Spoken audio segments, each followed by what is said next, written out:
আসসালামু আলাইকুম সম্মানিত দেশবাসী ভাই ও বোনেরা, আজকের চাঞ্চল্যকর সংবাদ দিয়ে হাজির হয়েছি আমি মুহাম্মদ ফখরুল ইসলাম শেরপুর থেকে।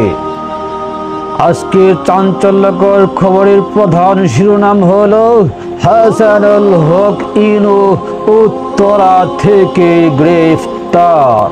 আমরা জানি এই হাসানুল হক ইনু একজন 14 দলের শরিক দলের প্রধান, জাসদ সভাপতি ও সাবেক তথ্যমন্ত্রী হাসানুল হক ইনুকে গ্রেফতার করেছে পুলিশ।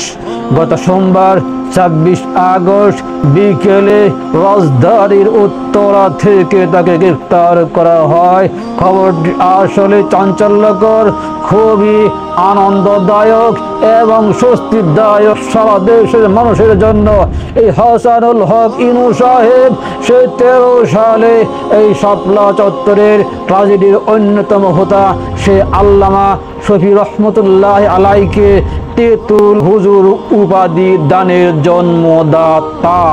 সে এই সরকারের আমলে সরকারের সাথে আতাত করে ক্ষমতায় আসার আগ পর্যন্ত এই হাসানুল হক ইনু সহ যারা 14 দলে শরিক হয়েছিলেন তা কোনোদিন এর আগের নির্বাচনে জামানত পর্যন্ত ফেরত পাননি। কে এই সে হাসানুল হক ইনু? আপনারা জানেন এই হাসানুল হক ইনু যখন বঙ্গবন্ধু এই ভারতের রাজাকারকে হত্যা করা হয়, সেই হাসানুল হক ইনু কিন্তু আনন্দে ফেটে পড়েছিল, ট্যাঙ্কের উপরে উঠে সে নাচানাচি করেছিল। সম্মানিত দেশবাসী ভাই ও বোনেরা, আজকে তার পরিণতি আমরা দেখতে চাই। তাকে পায়ের মধ্যে লটকিয়ে দৈনিক 3 ঘন্টা করে আগামী 16 বছর গাছের মধ্যে লটকিয়ে রাখতে হবে, কারণ তার 16টি বছর এই জালেম সরকারের সাথে সহযোগিতা করে, জালেম সরকারকে সহযোগিতা করে এই বাংলাদেশের মানুষের উপর জুলুম নির্যাতনের অন্যতম হুতা হলে এই হাসানুল হক ইনু।